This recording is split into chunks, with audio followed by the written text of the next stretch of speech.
If you are pregnant or you've recently had a baby, this podcast is for you. I am your host, Kath Bequee, a physiotherapist working in women's health and mum of 3. Join me each week as we dive into all things pregnancy care, childbirth and postnatal recovery, helping you have a wonderful pregnancy and afterbirth experience. And don't forget to hit subscribe so you don't miss any episodes.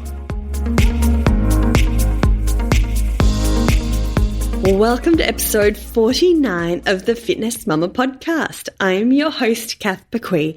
I'm a mum of 3 young girls, a physio for women, and I have an online community, Fitness Mama, which helps to provide pregnant and new mothers with the exercises, support, and resources they need to feel good from the inside out as they prepare for and recover from childbirth. Fitness Mama has workouts that are tired mum friendly, achy mum friendly, and toddler friendly that you can do in the convenience of your home at the end of a long day whilst your bubba sleeps or whilst your toddler is running around causing havoc.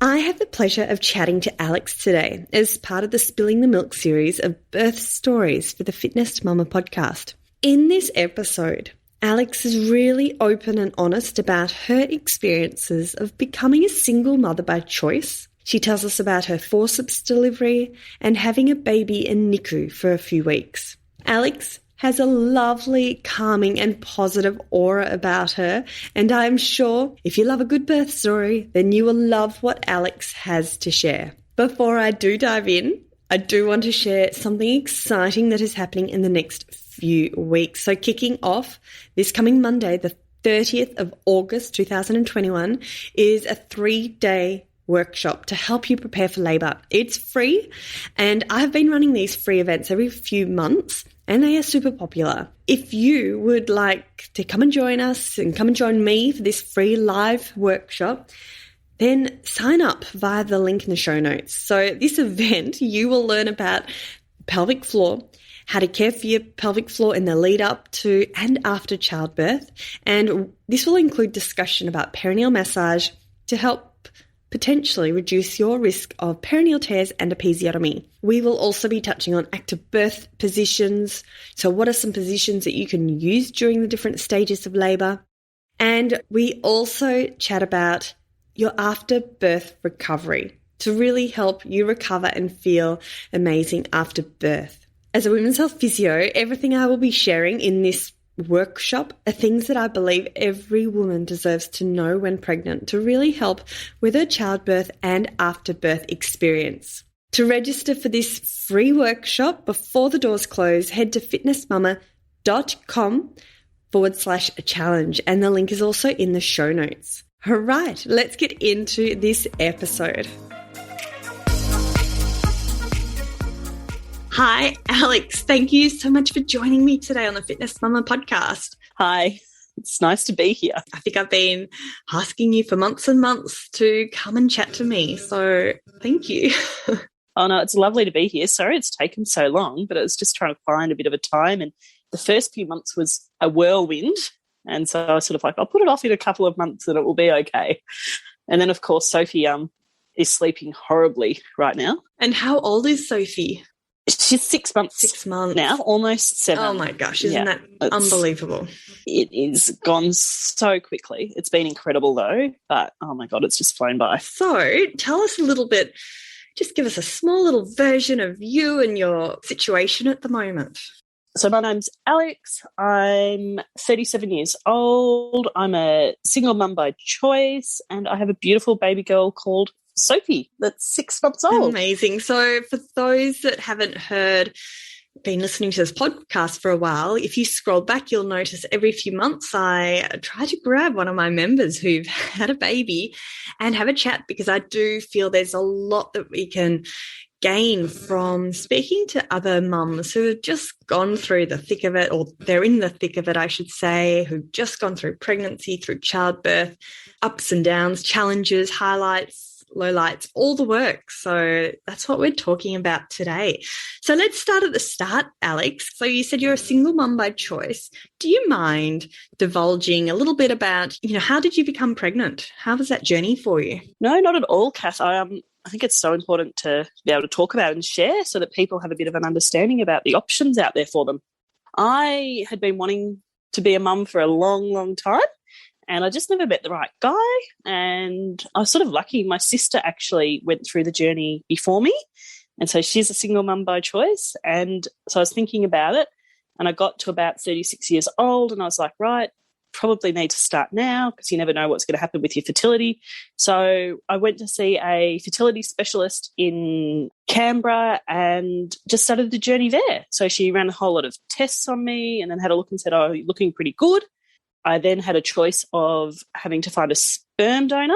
So I decided to go with an anonymous sperm donor. So we actually got one from the fertility clinic, brings in sperm from the States. So I was able to do it that way. So you're sort of looking through a huge catalogue of different guys and trying to pick someone that fits with what you would like. So why was it one from the States? Was there not much of a bank of Australian, or was that just by choice? Yeah.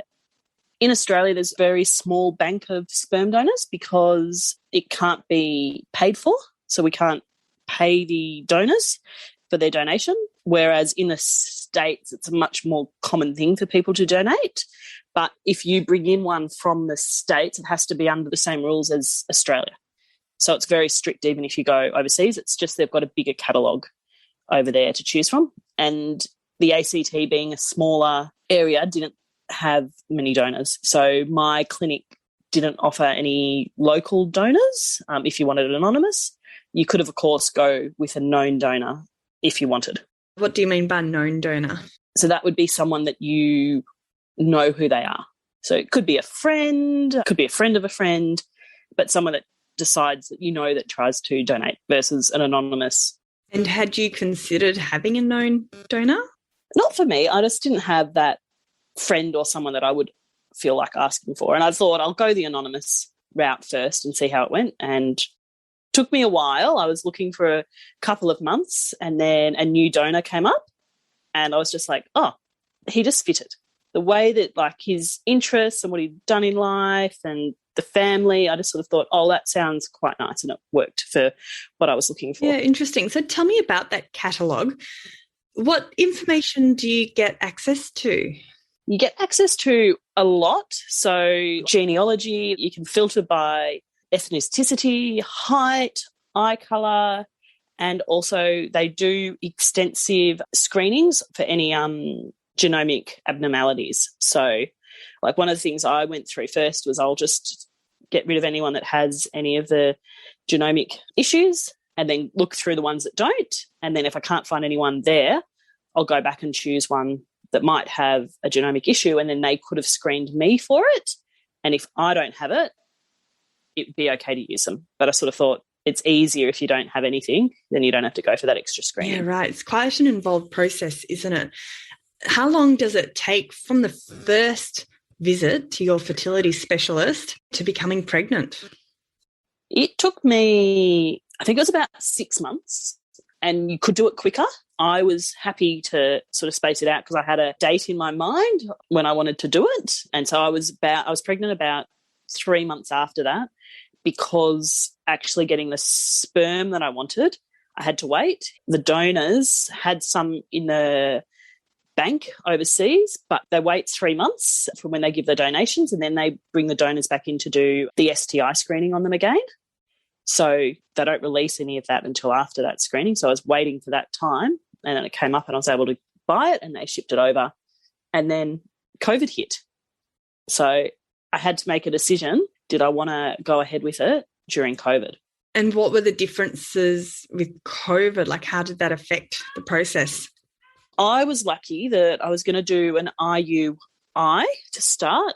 What they do is they put me on a mild medicated cycle so that it makes sure that the egg becomes fully formed and that they can track when the egg's about to ovulate, and then they give me a trigger to ovulate at the right time, and then you go into the clinic and sort of like a pap smear, they open you up and then they squirt up the semen inside to make it into the cervix.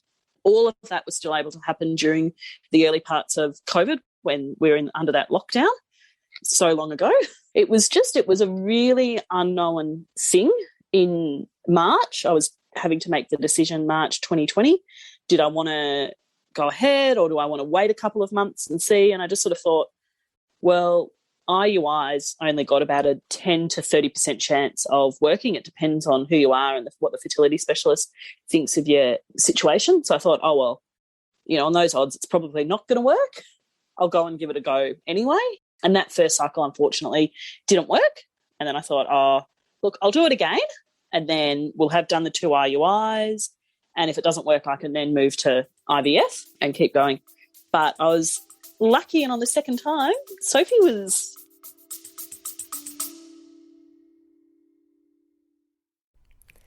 This episode is brought to you by Baby Bee, Australian-owned and designed prams combining quality, safety and style. Not only does Baby Bee let you try their prams at home with free returns for 9 months, yes, that's 9 months, they also offer an industry-leading 3-year warranty for total peace of mind.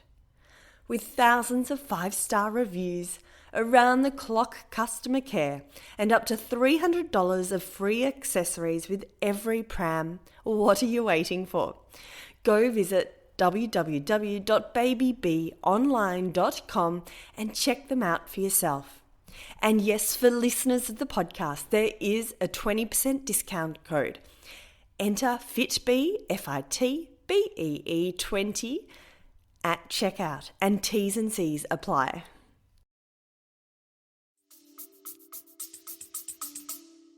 In me. That's amazing. So for one batch of sperm donation, I guess, how many IUIs is that? How many shots did you get? So when I brought the sperm in from the place that I was bringing it in for international transfers over, you have to buy 5 vials, and 1 vial would be for 1 IUI. I believe that if you do IVF, because they need much less sperm, because they'll pick out the ones that they think are the best swimmers and put that 1 sperm into the egg, you use less of the vial.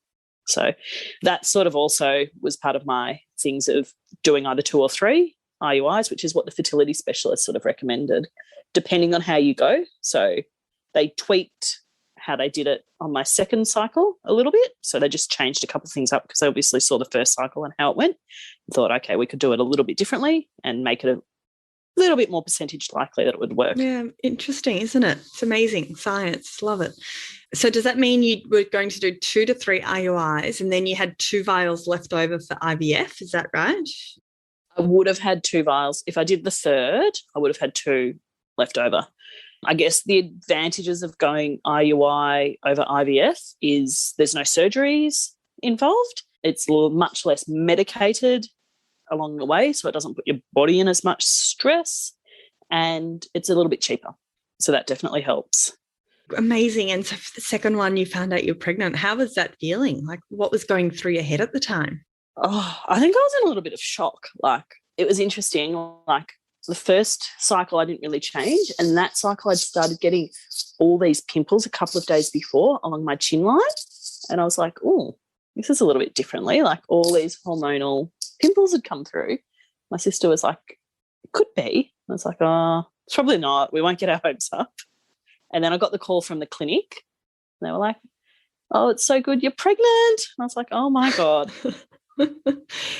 Amazing. So it was fantastic. So once you were pregnant, did the course of your pregnancy change from a regular pregnancy, or like, did you need anything more considering it was an IUI?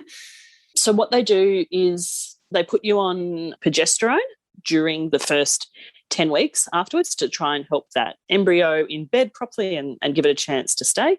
And that's what they do with IVF, I believe, as well. So, yeah, I was on that from the insemination all the way up till 10 weeks. And then with the fertility specialist, they monitor your levels and then they start bringing you off the progesterone slowly and then checking that your natural levels have kicked in and are taking off. Yeah, right. Amazing. So did you have a fertility specialist as well as an obstetrician? Like, how did that work? So the fertility specialist that does insemination and follows you through, they track you through till about 10 to 13 weeks, depending on how you're going. I got my first scan at 7 weeks, which confirms that it is a live pregnancy and that the baby's in the right spot in your uterus and all of that. And so they do that at 6 to 7 weeks. I had it at 7 weeks because the fertility specialist was away at week 6. So I saw her colleague at week 7, and then I saw my fertility specialist at week 9 and got discharged from her to my obstetrician. But my obstetrician liked seeing everyone starting at 8 weeks, so I'd seen him the week before being discharged from my fertility specialist. So I was really lucky. I had a scan at week 7, week 8 and week 9. So it was lovely to be able to see her growing inside me. Reassurance. And it made it real, like this little speck up on the ultrasound that you can see. Yeah, it's lovely. And who came with you to all those appointments, or were you by yourself? I was really lucky. The 2 ultrasounds were at a later point when the COVID restrictions had started to lift. So I was able to bring my sister to one and my mum came to the other. It was really special to be able to share that with someone. It's so brave what you did, Alex. Like, it's amazing. And was there any point during that process that you thought, oh my gosh, what am I doing? Or were you just set the whole time you were? I'd thought through it a fair bit before. And the really good thing is that when you go through and use donor sperm through a clinic, you actually have to go through mandatory counselling. So you go to 2 counselling sessions before you can go through the whole process. And I found that really good. Like, I was fairly certain this is what I wanted to do, but having someone impartial talk you through it and make sure that you've thought through all of the things that could come up. And then when you do have the baby, like, how do you introduce to the baby that they were donor conceived? And her advice was just very early on, make sure that you talk to them. Like, it shouldn't ever be a secret. You just bring that up to them. But, like, they talk through support and how you'd go and how you'd feel if it didn't work. If it didn't work, would you go down other options? I thought it was really good. I think the process of doing it helps so that people are mentally prepared for the process. Sounds so thorough. That's great. So moving further along in the pregnancy journey, how was the journey and how did you prepare for childbirth? Pregnancy, I was extremely lucky. I didn't get any morning sickness, which I think is a little bit genetic. My mum didn't get any, my sister didn't get any, but oh my God, the fatigue in the first trimester, I have never been so tired in my life. Like, my mum had talked about it and said, oh, you're going to be really tired. And I was like, yeah, sure, whatever. I've been tired before. I'll be able to go. But it hit me like a freight truck. I was so exhausted. And I was actually lucky, like, with COVID, I was moved from working in the office and I was working from home. So I would come and have a nap in my lunch break. I would just go and lie down for half an hour, and that was the only thing that got me through. And then I got to about 12 weeks and I started feeling better and I was able to go for a walk at lunchtime instead. So that was really good. That's one brilliant way how COVID helped you. That's so great that you were able to get that sleep in, because just imagine what would have happened otherwise. Well, yeah, I got a sleep in the morning because my commute was literally 5 minutes. Get up, walk next door to the table and sit down with a cup of coffee for the morning meetings versus having to drive. And my commute to work ranges anywhere from 30 minutes to an hour and 20. So depending on which office I'm going to. So, not having to do those long drives during my first trimester was brilliant, because I think with the tiredness that I would have had to talk to my boss earlier, who's amazing, would have been super supportive. But I think having to come out, like, as a single mum, especially, that you're pregnant early on when there's so much chance that anything could go on, would have been a bit nerve-wracking for me. So that was probably the biggest concern that I had in that early stages, was that something would happen. Okay. Well, that's great that fatigue started to lift then. Yeah, so it was good. And then after that was pretty good until about 20 weeks. And then I got really bad pelvic girdle pain right at the front of my pubic bone. It was excruciating. And before that, I'd been walking a lot. And then I needed to go, I know I needed to keep active during pregnancy. And I was like, well, what else can I do? And so I really wanted to be informed about the pregnancy and the childbirth. So I'd signed up to a online membership by an obstetrician called Grow My Baby, and I'd asked in that group and said, I've got this pain, I need to change my exercise, what can I do? And someone said, oh, go to Fitness Mama. She does online Pilates, it's really good. And I was like, okay, I'll give that a go. So I signed up to your course and it was fantastic. And at the same time, I'd booked in to see a women's health physio, and that took me 6 weeks to get in. So I was like, oh, I'll just go to a different physio and see how it went. And I went to the other physio and they were good, but didn't really make it that much better. And then I went to my women's health physio and she actually got down on my pubic bone and pulsated it, and it was out of alignment. And so she put it back into alignment. And after that, like the pain went from like an 8 down to a 2, unless I did something really aggravating to it, like standing up to get dressed, had to sit down to put trousers on and such.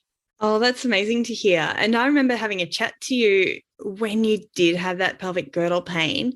And yeah, I remember that relief that you felt. So that's brilliant.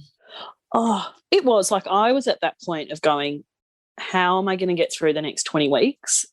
It was painful from getting up to going to bed, like just walking down the hallway.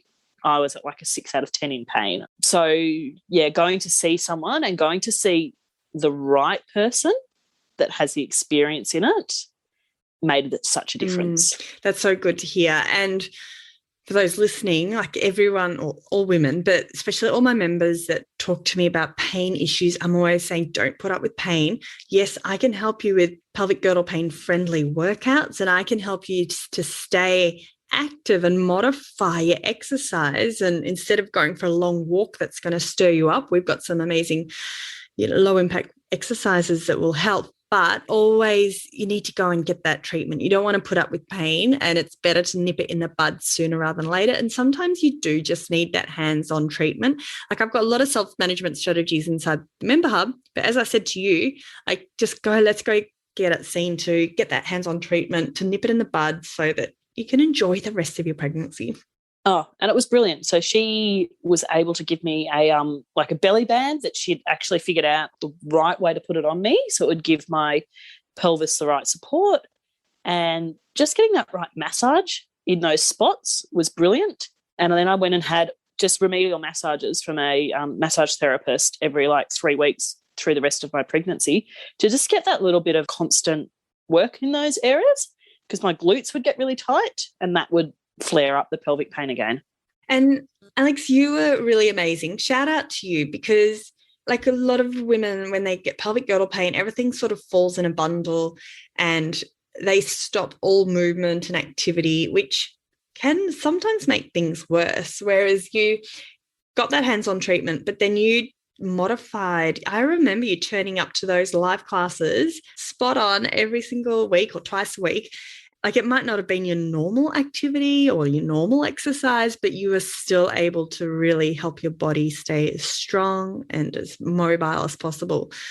Well, and it was a great thing with your classes, though, Kath, that I could actually just turn up we had ones in the evening, I think, which were really good early on, and then they were in lunch breaks, so I was able to fit them into my day. But you also modified everything for my specific issues. So once you knew I had the pelvic girdle pain, you were able to tell me what I could do and couldn't do, and that was really good. So I think that's great if people are coming to the classes, at least go to one live, because you'll get to know what you should do and shouldn't do, and then you can do the online ones afterwards. Yeah, well, thank you, Alex. You didn't need to say that, but I do encourage all the members, even in the Facebook group, to post, what are your concerns? What are your issues? Because I can adapt and I can create a workout to help you.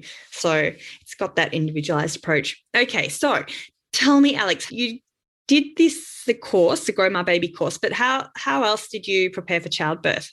I was actually quite concerned about childbirth, especially having an induction, because my sister had preeclampsia and she had to be induced, and I watched that and it went from 0 to 100 so quickly. And I was I could see the pain that she went through really quickly.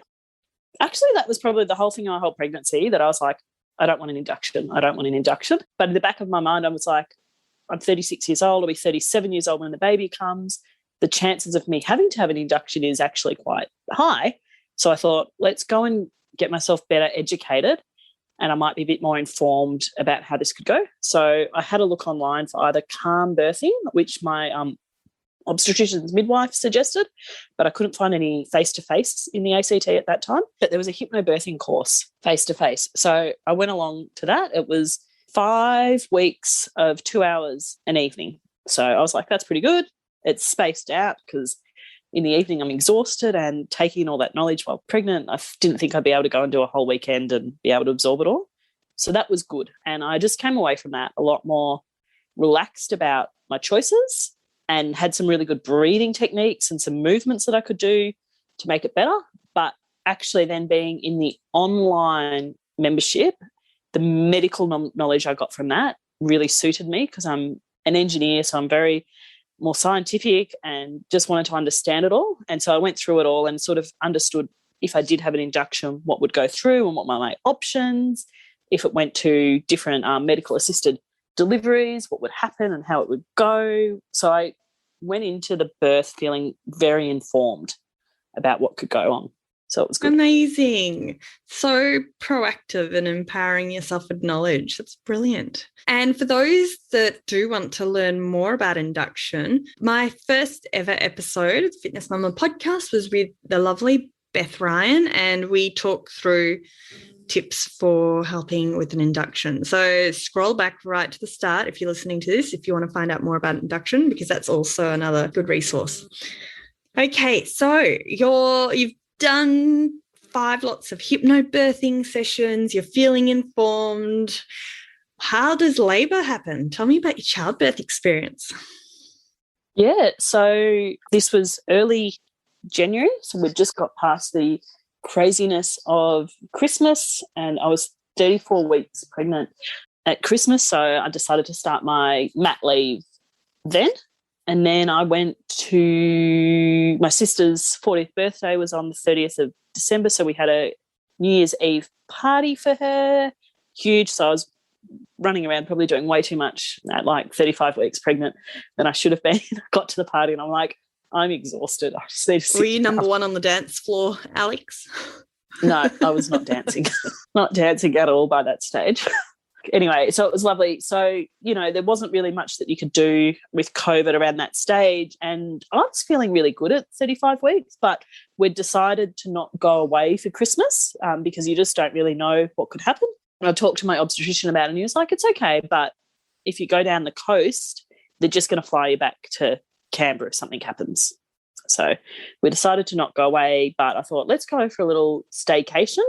And my sister and I went and had 2 nights at a hotel and just had a bit of a break and got myself mentally prepared for, in a few weeks, the baby's going to be here.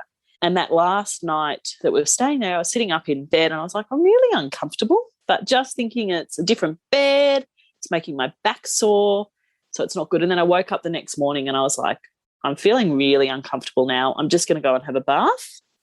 And I said to my sister, I don't really want to go for breakfast. I'll just have a bath and have a rest and then we can go home. And my sister was like, this is a little bit unusual. Alex has been talking about going out for breakfast at the hotel like for weeks. I've been saying, I want to go and have breakfast in a restaurant and just have really nice a la carte breakfast because they weren't doing buffet breakfasts due to COVID. And then I got to that day and I didn't want to do it. And as that day went on, I was feeling more and more uncomfortable. And my sister's like, I think you should call your obstetrician and just have a chat. Okay. Where were you feeling uncomfortable, Alex? Lower back pain. And it started feeling like really mild period cramping, which I was like, I didn't actually expect contractions to hurt. I don't know why, but down in that period uterus area. I was always expecting them that it hurt right up the top. Yeah, so I just called my obstetrician, and the midwife that he has working with him called me back and she said, what's going on? I just said, just feeling really uncomfortable. And she said, what do you think it could be? And I was like, it could be early labour. And I was at 35 plus 7 at this stage. So it was Wednesday. It's the Thursday would have been 36 weeks exactly. And so she said, well, look, come into the hospital and they'll check you out. So I was like, oh, okay, I'll go home. I'll get my bag, which was 90% packed, and we'll go back into the hospital in case anything happened and I had to stay. Where was your staycation? Where was the hotel? Was it in Canberra? In Canberra, yeah. Okay. So we didn't go far. We just sort of thought, well, we'll just stay in Canberra and do that. So it was like a 15-minute drive back to my house, and then it was a 10-minute drive back to the hospital. So, and at that stage I wasn't escalating. It was still just this occasionally, maybe like once every 15, 20 minutes, I'd get like a bit more of a cramping pain and then it would go away. So I went to the hospital and they put me on the monitoring, and then they were like, oh, we think you're just having Braxton Hicks. Nothing to worry about. So I went home and I was like, oh, okay, kept being uncomfortable. I had a shower and then I went to have a lay down in bed, and then I got up and I had this gush come out of me and I was like, oh, what's that? And I looked down and I'm like, I'm pretty sure that's my mucus plug on the floor. So I called, it was about 4 p.m. at that stage, and I called my obstetrician back up and I was like, oh, did they do an internal on you? And I said, no. And I could sort of sense that the midwife was like, they should have done an internal on you. That was pretty bad not to. So they said, come back in and come in and see us, and my obstetrician will do a checkup on you. So I went in to see him and they did the scan, and he was like, oh, yep, she's looking perfect, but she's really big, which we were expecting the whole way through my pregnancy. She'd been scanning in the 95 plus percentile. So at about 28 to 30 weeks, we'd started talking about options for delivery, because if she went to full term at 40 weeks, he was predicting that she'd be 4.5 kilos, which was setting up a whole lot of risks in the back of his head to deliver a 4.5 kilo baby first time round. I went in, and then so he's like, oh, I think we'll look at doing a C-section, because I decided that if she was really big, I'd leave her in as long as possible and we'd have a C-section at 39 weeks versus trying to induce earlier at about 38 weeks and go through the induction process. He just talked through all the risks either way to me, and I was like, okay, we'll leave her in a little bit longer and let her bake, and I'll have a Caesar. And then he went down to do the internal, and he was like, oh, you're 1 centimetre dilated and 50% effaced. Oh, we won't bother booking in that C-section. And I was like, okay, so I'm not going to make it to 39 weeks. And then I hadn't had the swab, the GBS swab done, and he was going to do that. And we walked out of the exam room and was like, oh, we didn't do the swab. And he was like, oh, we should go and do it. And he said, oh, no, don't worry. And at that stage I was like, right, baby's going to be here probably before Monday. So I went home and was really uncomfortable. Well, I wouldn't say really, mildly uncomfortable. Contractions would come on every now and then. I was able to sleep that night, and then woke up and potted around, had gone over to my sister's house because she has a bath and I don't. So I went over to her house and was just sort of hanging out there during the day and having baths. And then at about 3 o'clock in that afternoon, so on the Thursday, I got up and my waters broke and I just gushed everywhere, and I was like, pretty sure I didn't pee myself, and that was my waters breaking. What were you standing on at the time? I was on carpet, and I managed to make it to the bathroom without too much getting it onto the carpet. Okay. You always hear those stories, don't you? And so then I just called the hospital up and they said, come back in and we'll check you out. And I got to the hospital and I was 3 to 4 centimetres dilated. And they were like, oh, well, 3 to 4 centimetres dilated at 36 weeks. We're checking you in and putting you on monitoring for the whole time. And I was like, okay, cool. How did you feel when they said that? Because I'd seen my obstetrician the day before and I was like, he didn't say Bub's going to be here soon, but I'd just taken some of the things that had happened during that appointment as going, she's coming, you know, it might be two days, it might be 3 days, but she'll be here. And so then when my waters broke, I was like, right, it is what it is. You can't change it. And I know I'm in the best place that I can be for it. I was a little bit disappointed because I wanted to be able to hop in the bath. That was really helping me with the pain. And because they wanted to continuously monitor her, they had put CTG pads on me and they can't be submersed in water. But the hospital was really good. They put portable ones on me, and so I could go and stand in the shower and I could stand up and move around the room. So that was good. That's great. You could still be mobile and moving. Yeah. And so we got to there and I got there and I was like, oh, my sister was with me because she was going to be my birth support person the whole way through. but I'd really wanted my mum there as well. And I got there and I was like, can I have 2 people? And they're like, yes, you can. And so I called up my mum and was like, come in, you're able to be here as well, which was brilliant because that was at about 4:30 in the afternoon. So I knew it was going to be this into the night. So having a second person was really helpful.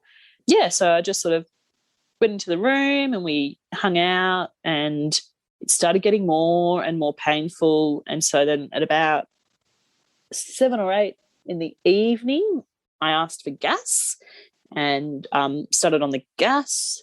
And then at about midnight, they checked me and I was progressing okay, got to about 7 or 8 centimetres. They did a changeover. And then about 3 hours later, another midwife came in and she checked me again and she's like, oh, you're still at that 8 centimetres. You're not actually having regular contractions either. Like I'll have a contraction and then I'll wait 5 minutes and then I'll have another 2, like really close to each other, and then it'll take a space, which she said that's not ideal. You really want to be having them at a regular interval. And so she was like, we might want to think about putting you on the Syntocin drip to speed it up and so that they start to become regular to help you go. And I was like, oh, look, I'd really prefer to not have that if I can avoid it. And she said, well, I can also feel in you that you've lost your hindwaters but not your forewaters. So I'll go and call your obstetrician, but I think we'll break your forewaters. I was at 8 centimetres at that stage. So, breaking the forewaters was fine. And so we said, we'll do that and see how it progresses you. So we broke my forewaters and it started to get more painful. The contractions were coming on more regularly. And then at about 1 a.m., she came back in and she was like, oh, how we're going? And she said, oh, well, you're posterior. And I was like, oh, didn't realise that she was sitting in a posterior position. She said, let's get you up and get you moving a bit and we'll see how you go. And then she said, I think you might need an epidural. And I was like, well, I've been doing okay at this stage. I don't really think I'm going to need an epidural. But I got up and moved around and, oh, my God, from lying in the bed on my side to standing up, the pain went from about a 5 to a 6 to a 10. And I stood up for about 3 or 4 minutes, had 3 contractions because I went from I don't want an epidural, we'll wait it out and see. And the reason that she'd asked was because it was about 1 or 2 a.m. and then the anaesthetist had come in to give an epidural to the person next door. And she was a very experienced midwife. And so looking back, I could see that she'd been looking at me and gone through and gone, you're probably going to need an epidural somewhere along this track. He's here. I don't really want to have to bring him in twice in the space of an hour. So she had asked early, which was good. And then when I got up and moved, I was like, from not wanting one to, oh, my God, yep, let's have this epidural, please. So then I waited around and he came in and he gave me the epidural and, yeah, I just felt amazing. I was like, oh, my God, this is incredible. It's really nice. But, of course, you then can confined to your bed. So there's some negative aspects to it. But it was about 2 a.m. So then I had to sleep for a few hours and then she came back and checked me and she was like, you're at 10 centimetres, so we'll just let it progress. Stop using the epidural because we'll be wanting to start pushing soon. And so then you'll be able to have some feeling back when the pushing comes in because it will wear off. So I was like, oh, okay. And then she came back and checked me again and she's like, she's just not coming down the birth canal. So we'll put you on the Syntocin drip and see if she comes down more and it will make your contractions more regular. So I was on the Syntocin drip for a couple of hours and we came back and checked and Sophie still wasn't progressing down. So she called my obstetrician and was like, we're at this point. Alex has been 10 centimetres for, I think it was about 2 hours or so at that stage. And he was like, right, she's not moving. We're on the Syntocin. We'll have to go to a forceps delivery. So I was like, okay. He's come in and gone forceps. I'm like, I trust you explicitly. And he's like, we've got to wait. We're about an hour to 2 hours away from being able to do forceps in the theatre because they had 2 Caesars, emergency Caesars in front of me. So, okay, we'll just hang out here. And so for forceps are not an emergency. They don't want to do it in the birth suite. They want to take you to the surgery theatre in case the forceps delivery doesn't work and they need to progress to a Caesar really quickly. So I was like, that's fine. We'll just hang out here, ratcheted up the epidural back again, and I was like in bliss. So did you have any sensation that you needed to push at this stage? No, I think she was quite a far way back up in the thing. And it was interesting because one of the things in the hypnobirthing thing was, don't get internally checked, because when you get to 10 centimetres, they put you on a clock. And I was like, oh, okay. But I did it, and there wasn't really a clock for me. Like, they just kept checking and being like, well, where is she? And she was still midway up at 10 centimetres for me. So when we went to the forceps at 4 hours at 10 centimetres, or 4 hours plus, she still was nowhere near descending down. So it was going to be a forceps delivery or an assisted delivery. And how did your doctor describe that to you? It was just that. The midwife had sort of said it to me a little bit before. She was like, I'm going to call Ken because you're 10 centimetres and I can feel her, but she's still further up. And she was posterior, which I knew was more difficult to come out. She hadn't moved. So I'd been, like, having done the online course, through all of that, I was very informed about, when they came in and said things, what it would mean and what the likelihood of happening was. And it sounds like you were quite calm. Like, the way you're describing it now is that you were quite calm. Did you feel like that during the whole process?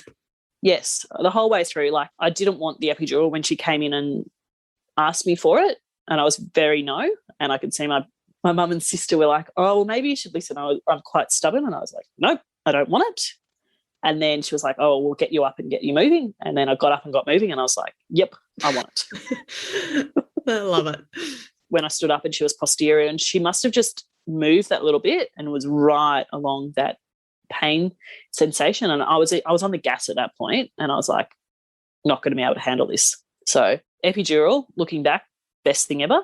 Like, I would have been very disappointed to have not had an epidural and then gone all the way to needing a forceps delivery, and they'd given me one.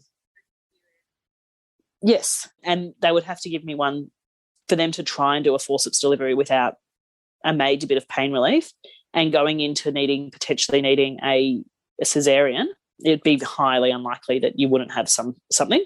So because I'd already had the epidural, they were just able to put a spinal block on me for the delivery.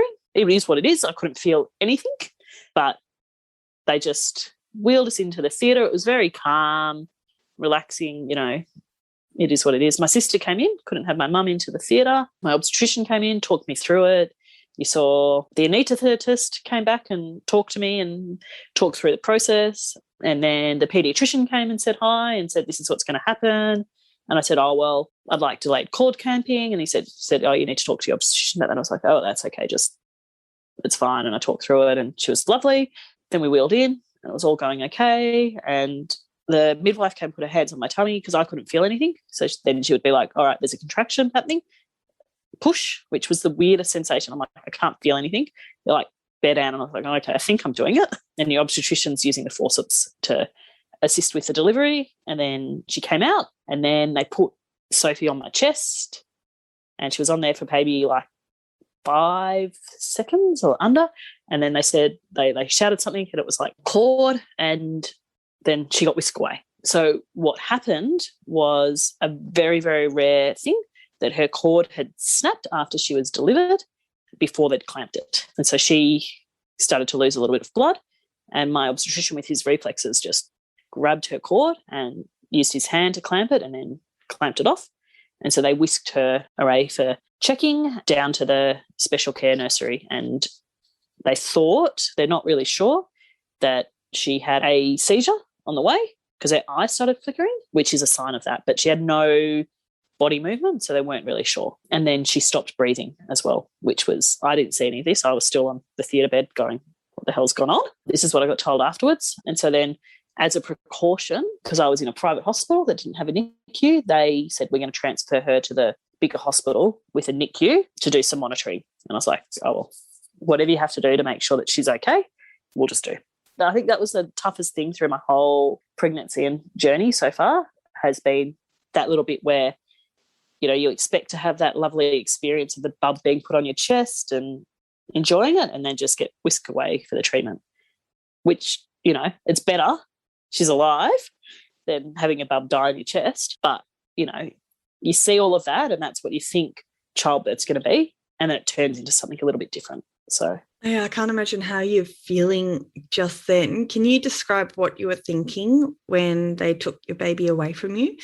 I was just like, oh, okay. You know, the pediatrician came and said she's okay, but we've got to go and take her to look after her. You know, she's alive. You know, and I was like, oh, okay. Didn't really know what was going on then. So I was like, oh, it's okay. You know, these things happen. But then when I went to recovery, my obstetrician came back and said, look, they're going to have to take her to the NICU. I was like, oh, this is a lot seriouser than it would have thought. Like, I didn't actually know at that point that her cord had clamped. It's a bit fuzzy, actually, that whole bit of when someone came and told me that there was issues and what was going on. Yeah, so I was just sitting there and it was the registered nurse was like, oh, you're doing really well. And I was like, well, I don't stress very much. I'm not a worrier.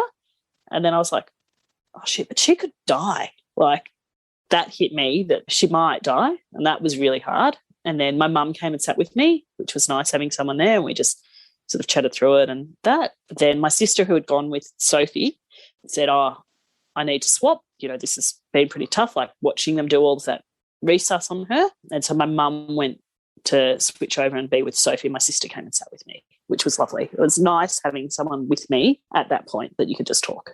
And then they said, oh, well, we're taking Sophie to the NICU. And I said, I'd really like to see her before she goes. And so they said, oh, yeah, well, we'll take you down there. Like, I was thinking, oh, it's going to be this really quick process, which it actually wasn't.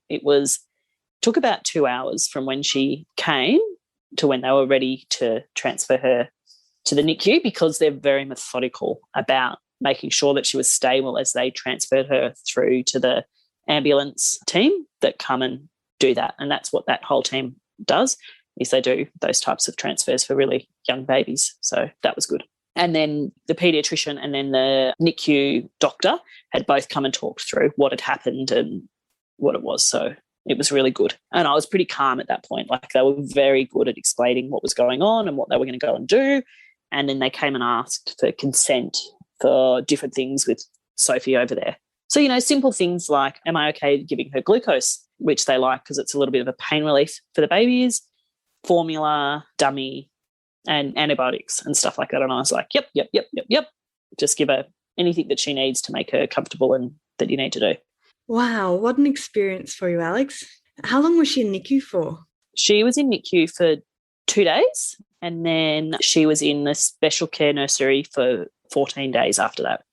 So she came at 36 plus 2, and so she was in the NICU, and by the time I'd got to be over and go and see her, which was about 8 hours after she'd been there, she'd been alive for about 12 hours at that stage. She was off CPAP, and they put little brain monitoring on her to monitor for seizures, and she'd had no seizures since then. So I was like, okay, this is looking pretty good. As far as things can go, not ideal, but, you know, there's been no other problems. So she was there, and then the next day we went in and talked to the consultant doctor, and he's like, everything's looking really good. We just need to stabilise her sugars and get her off the glucose drip, which comes through with the saline. So they stabilise her sugars that way. And because I wasn't producing any milk, I was getting like 1 ml of colostrum. They said, well, we'll give her formula to do that. And they were waiting on a swab to come back for infection, because they injected saline effectively straight through her umbilical cord to raise her blood pressure. So that's the risk of infection to her, because it was done as cleanly as they could, but in an emergency situation. Like, normally, if they did it in a non-emergency, they'd do it like they're getting you ready for surgery. You know, the paediatrician would wash her hands for 10 minutes. They'd swab you for like 5 and everything. But it was just like, boom, straight in. So they were like, the current risk is that she's got an infection from that, but we've put her on antibiotics early, because for a little bub, it's far better for her to have that little bit of antibiotics and not need it than to have an infection and be chasing that infection later on. So we had to wait 36 hours, and then they'd come back with whether or not she had an infection from that or not.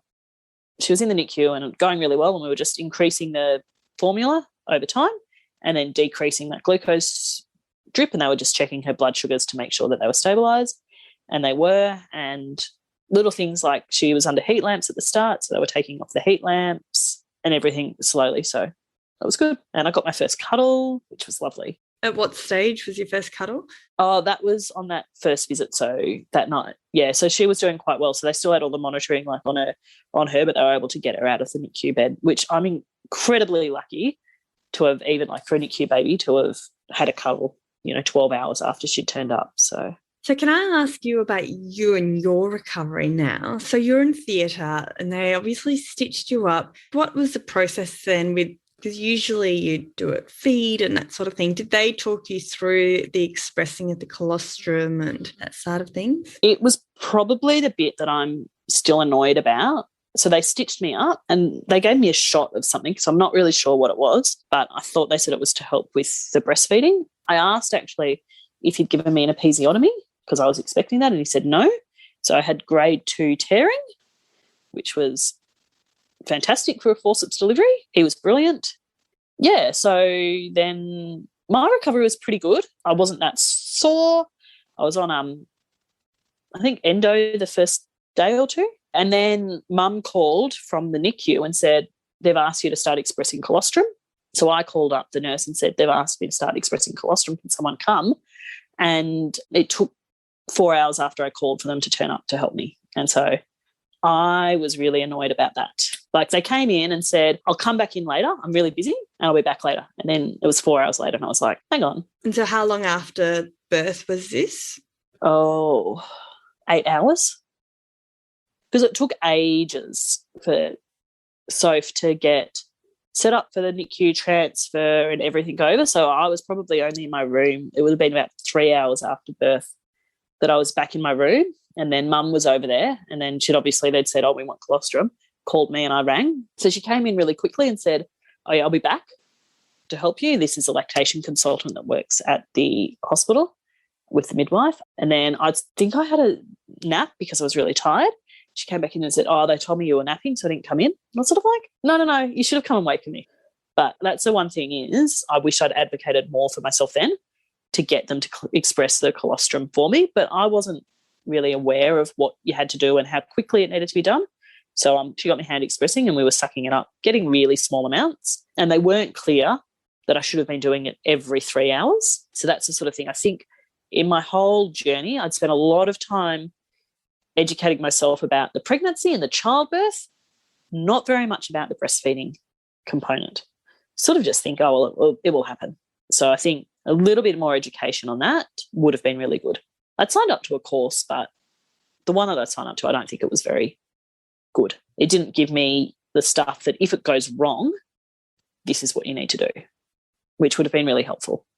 So I was doing that, and then over in the NICU the next day, that was the Friday that she came, on the Saturday, they had a lactation consultant come round and she started me pumping to help with stimulation to get the colostrum and the milk coming in. And a really good tip she had was like to turn the bottles so they're facing like up at the ceiling and you collect in the bottom of the expressing bit and you can just suck it out. Whereas if you have the bottles facing down like you would normally collect milk into, it goes all the way down and you lose about a mil worth of what you're collecting through the filters. Yeah, right. Jumping forward, how's the breastfeeding journey been?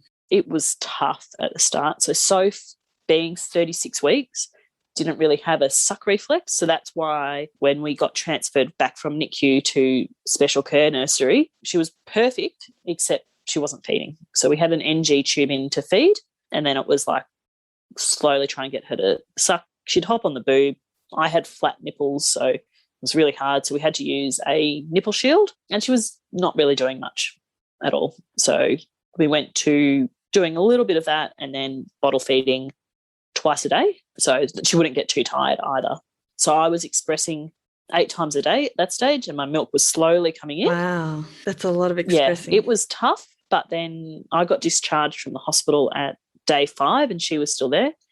So it was actually nice for me to have something when I was at home and not with her to focus on doing. It was like, right, I'm going to express, and we're working through, doing that. And then they said, look, you need to express 8 times during the day, so maybe do a few more closer during the day, and then you can have like a 4-hour break overnight and not have to get up every 3 hours overnight to express. So that was good. And it took maybe 6-7 days until my milk had come into the point that I was able to express as much as what she needed to consume through the NG or bottle feeds. So before that, we were formula topping up with express breast milk. And then she was taking the bottle really well, but wouldn't feed off me very much. So she'd suck for a little bit, but then you didn't really know what she was getting.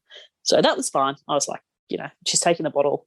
We'll just increase the frequency that she's going to take the bottle and we'll get out of here and we can deal with the breastfeeding stuff as she gets stronger.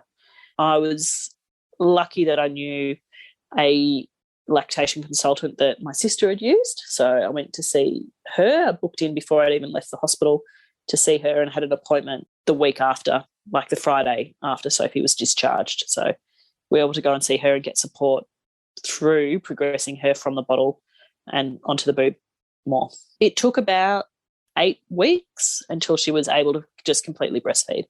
And I think that was just... Is that all? I was expecting you to say longer. No, like 8 weeks old. Yeah, and then 7 to 8 weeks. And we were like, right, we could probably drop the bottle. I think she might have been ready a little bit earlier, but at about that point, I was able to also drop the nipple shield and she was able to just do it. That's amazing, Alex, because I do hear a lot of babies that do end up going to NICU and bottle feeding. That is a big challenge. So that's great that you're able to, I guess, overcome that. Yeah, I think for me, like the things that really helped was I had support at home. So when Sophie came home and we were doing the night feeds, I had someone that would get up and help. And so I would feed her. We were doing about 5 minutes where she'd feed on the breast and then we'd give her the bottle top up. So I'd do the breastfeed and then she would go to my mum or my sister and they'd bottle feed her that bit and I'd just get straight to expressing and then we'd get back to bed early. So that helped because otherwise when you are breastfeeding, bottle topping up and then expressing, it's a lot of time. It took 20 minutes to half an hour to express a feed for her. So, when she started breastfeeding, it was up to 45 minutes of her breastfeeding. She was very slow. Your whole day can just do and be zapped with all the feeding, changing nappies, sleep, and then your whole day is gone, isn't it? It was like that first 8 weeks. It was like you're sort of doing that. And the other thing is I was very regimented about making sure I had a nap in the afternoon. And so someone would look after Sophie, like she was sleeping. So that first 6 weeks was very easy because she had a bit of jaundice and she just wanted to sleep. So we were actually having to wake her up every 3 hours during the day to feed and then 4 hours nightly to feed because she would have just kept sleeping and she needed the calories to keep growing. I think you just do what you have to do, but support, and if you don't have anyone that comes to mind, just reach out to friends. Like I've had so many friends that have offered, if you need anything, just ask, close ones that said, if your parents need a break, if your sister needs a break, I'll come over and stay with you, so there's lots of people around that can help. Sounds like you've got a great little village around you, Alex. Yes, which I think you need. Anyone does. So that's good. Oh, brilliant. So Sophia is now 6 months old. How have things changed since the blur of those first few months? Oh, the first few months were tough and it was really just a sleep, feed, change, tiny bit of play. She wasn't up for very much time. She would just fall back asleep after a feed, go for a walk maybe for my mental health and get a bit of exercise. So we'd put her in the pram, bassinet every day and I'd go out for a walk. So that was the thing that I liked. Out of all of the things that I bought, was one of the best, having the bassinet that would just go onto the stroller. So you could just take her for a walk and she'd sleep in it really easily.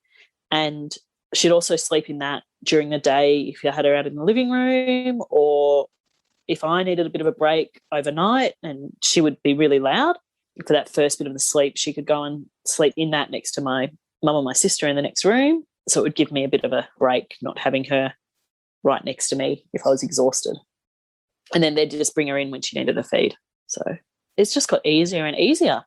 And then, at 6 weeks, they start to smile and interact. Like she was probably 7 or 8 weeks at that stage and it was really nice. And, now she's like, she does her own little chatting and she smiles and she's rolling over and starting to sit up and just got a tooth. So she gave me her first little nip yesterday or the day before. Oh, how was that? It was fine. Like she likes pulling my finger into like chewing it in her mouth and then she like bit down. I was like, oh. Ouch.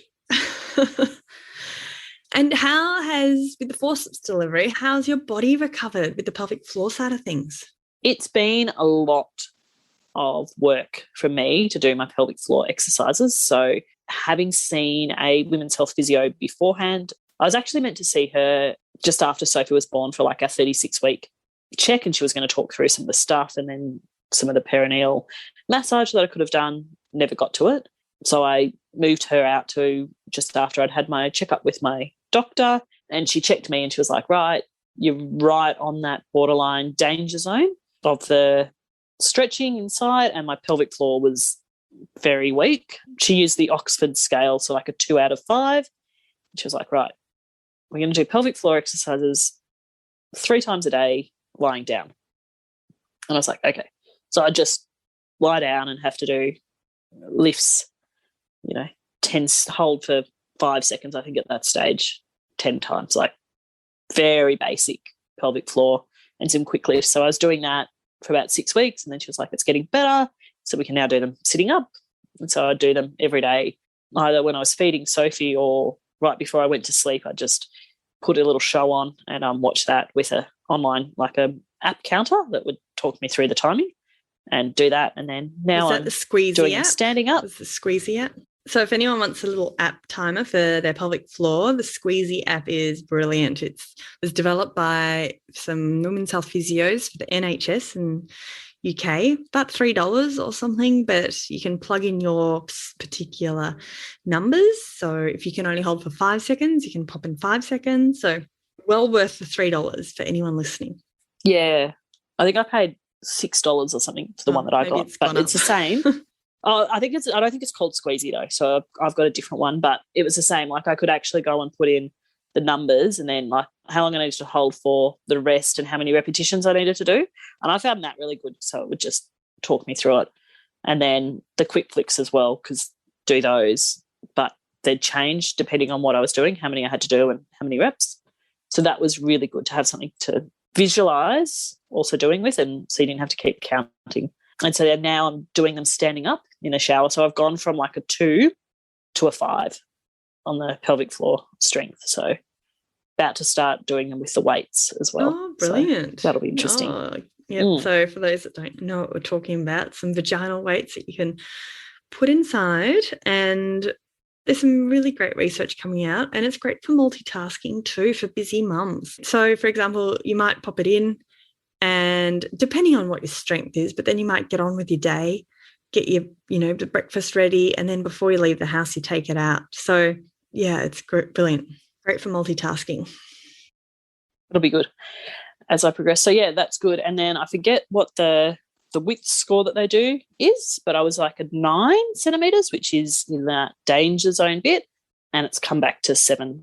And so she's like, the pelvic floor exercises and everything that I've been doing has really helped to bring that back in, which she said it's all non-danger zone right now. So I think that's good. And I think it's really important to spend that bit of time on you, even during those early weeks and months, because the risk of incontinence or prolapse later on after childbirth is so high in pregnancy. So I was like, 100%. Do anything that you can do to avoid that. Yeah, exactly. And those first 6 weeks as well are crucial for helping with that pelvic floor recovery. I like to think of the pelvic floor like elastic bands that get stretched during pregnancy, and we want that natural recoil to be able to occur as much as possible. And so, Alex, how did fitness best help you?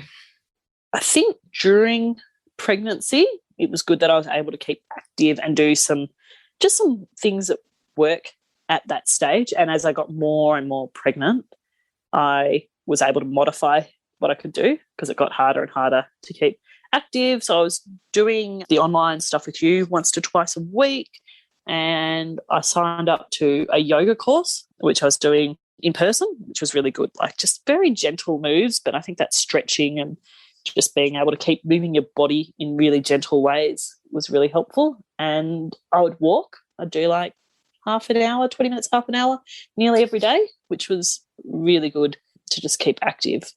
So it was good. But then also, like, you have the online portal so you can keep looking through all of the educational aspects of it, which was really good. And then I was really informed from your stuff about what to do post-birth. So I knew that first 6 weeks, you meant to spend a lot of time lying down. I probably didn't do as much of that as needed because I was up and getting back and forth between the hospital with Sophie. But I would just try and make some time and lie down for even 5 minutes horizontally. And you were having a nap in the day, so that was good. Yeah, I'd have a nap nearly every day, so that was really good. And then just getting back into some slow, gentle walking and knowing that, like, you know, start out 5 minutes and then go up to 10 and 15 and 20, so that it was really this, okay, actually I'm not going to be back at walking that 30 minutes straight away. Like the walk to and from the car park to go and see Sophie was enough for me that first, 2 weeks. And then when she came home, we were like, oh, well, we can go a little bit longer and stuff. So it was really good. Yeah, brilliant. So for those that don't know, Alex is talking about the first after birth recovery module where I talk through the walking program, a pelvic floor program, and how to help enhance your recovery after having a baby. So thank you, Alex.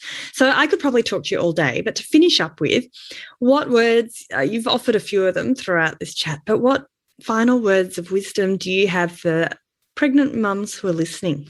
Oh, look, I think try and enjoy your pregnancy as much as possible, but then reach out for whatever sort of support and education and learning that works for you. Because what works for me isn't going to work for everyone, but like I really like to get into different online communities and modules, and then I think take advice that works. But one thing that I found, and that I was told quite early on when I had Sophie, is just if you're going to get advice from someone, get advice from one person and listen to that and follow that. Don't go seeking multiple bits of advice from different areas, because they'll quite often counteract each other and you'll be like, right, should I do this or should I do that? So when I was seeing the lactation consultant, the match nurse came and did this checkup with Sophie, and so we were talking through all the issues, and it's like, oh, well, you're seeing the lactation consultant, just listen to them. I'm not going to tell you anything, because having two different bits of advice can make it really tough. So just have one bit of advice and follow that. And if you get to a point that it's not working, go and see someone else and listen to them. Great advice. And I think that's also good. Like in hospital, you see so many different midwives and everyone does have their own opinion. And yeah, it's tricky, isn't it? So that's why it's good that you had your own lactation consultant, because they were your one port of call. So you could get lots of advice from different midwives, but at the end of the day, you had that one port of call that you relied upon. Yeah. And so I'd go to her and she worked through what we were doing with Sophie and how we were bringing her down off the top of bottles and transferring over. And even the paediatrician was like, you're seeing her, she's fantastic, just I'm not going to talk to you about any of the feeding things. You just go with what she's saying. Like, it was all working fine. So it was good.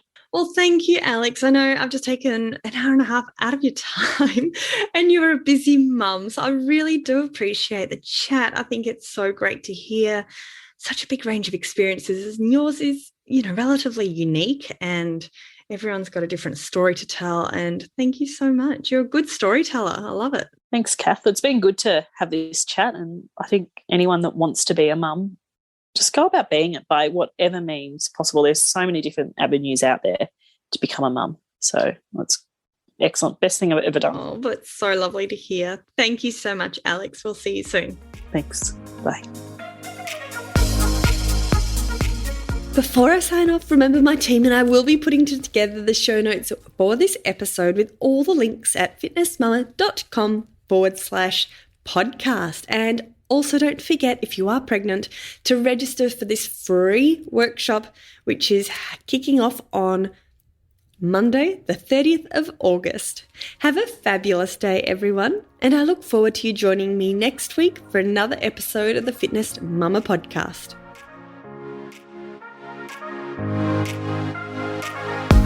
Thanks for listening to the Fitness Mama podcast, brought to you by the Fitness Mama freebies found at www.fitnessmama.com/free.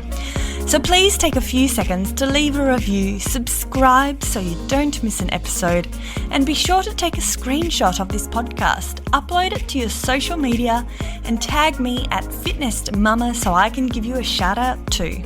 Until next time, remember, an active pregnancy, confident childbirth, and strong postnatal recovery is something that you deserve. Remember our disclaimer: materials and contents in this podcast are intended as general information only and shouldn't substitute any medical advice, diagnosis, or treatment. I'll see you soon.